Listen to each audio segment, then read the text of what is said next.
Hello guys, সবাই কেমন আছো? আশা করি সবাই ভালো আছো। সো আজ প্রথমেই আমরা বেরিয়ে পড়েছি, সানডে ইজ ফান্ডে। সো সকালে আমরা বেরিয়ে পড়েছি হচ্ছে অ্যারাবিয়ান রেস্টুরেন্টের উদ্দেশ্যে। তো সেটা হচ্ছে লোহারপুর, মুর্শিদাবাদ। সো এখানে আমরা বেরিয়ে পড়েছি তিনজন, আরও ফ্রেন্ডসরা আছে। তো এটা হচ্ছে আমাদের গঙ্গা নদী ব্যারিজ, নিউ ব্যারিজটা, সেখান দিয়ে আমরা যাচ্ছি। আমরা প্রায় এখান থেকে বেরিয়েছিলাম 2:30টার দিকে। সো সেই রেস্টুরেন্টটার নাম হচ্ছে অ্যারাবিয়ান রেস্টুরেন্ট, অ্যান্ড সেখানকার হচ্ছে জনপ্রিয় খাবার হচ্ছে তোমার আলফাহাম চিকেন আর কাপসা রাইস। সো আমি আরও আগে ভিডিওতে দেখাবো আমাদের চিকেন। সো আপনারা অবশ্যই ভিডিওতে দেখবেন, লাইক করবেন, কমেন্ট করবেন, অ্যান্ড অবশ্যই আপনারা ভিজিট করবেন। সো এখানে হচ্ছে আমাদের চিকেন এখানে তৈরি করা হচ্ছে। সো এখানে এই যে সেটা মেনু, এই যে এটা হচ্ছে থালি, স্পেশাল রাইস ওটাই। সো আমরা খেয়েছিলাম, তো খুব ভালো লাগলো খেতে।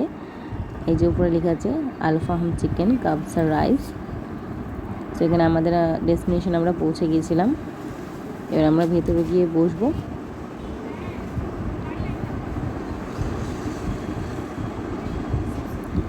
তো এখানে আমরা ফার্স্টে স্টার্টারে নিয়েছিলাম হচ্ছে এই যে চিকেন কাটলেট, অ্যান্ড হচ্ছে আমার ছেলে খাচ্ছে হচ্ছে চিকেন লেগ পিস।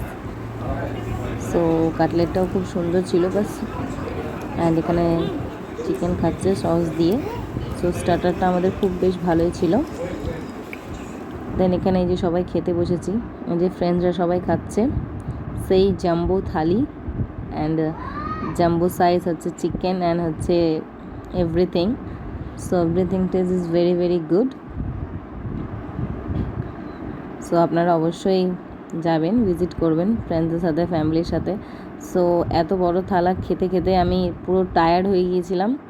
দেন ফ্রেন্ডসরাও খাচ্ছিল, একসাথে খেতে দুর্দান্ত লাগছিল, খুবই ভালো লাগছিল, খুব ভালো একটা এক্সপিরিয়েন্স। সো এখানে খুব রাফ ছিল রাইসটা, তাই জন্য এখানে বিরিয়ানির আলু এক্সট্রা করে অর্ডার করা হয়েছিল। সো খুব ভালো রিজনেবল প্রাইসে সবাই ফ্যামিলি ফ্রেন্ডস নিয়ে অবশ্যই ঘুরে আসতে পারেন সেই অ্যারাবিয়ান রেস্টুরেন্ট। আমাদের খাওয়া প্রায় শেষ। দেন এবার আমরা বাড়ির জন্য বেরিয়ে পড়েছিলাম, বাট যাওয়ার পথে প্রায় 5:30 6টা নাগাদ প্রচণ্ড মেঘ এসেছিলাম, প্রচণ্ড বৃষ্টি হয়েছিল। সো আমাদের এই অ্যারাবিয়ান রেস্টুরেন্ট ঘোরাটা সফল হয়েছে ইনশাআল্লাহ।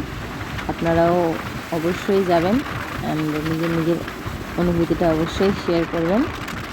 অ্যান্ড আমার ভিডিওটা কেমন হয়েছে, আপনাদের কেমন লেগেছে, আপনারা অবশ্যই কমেন্ট করবেন অ্যান্ড লাইক করবেন। এখনকার জন্য টাটা।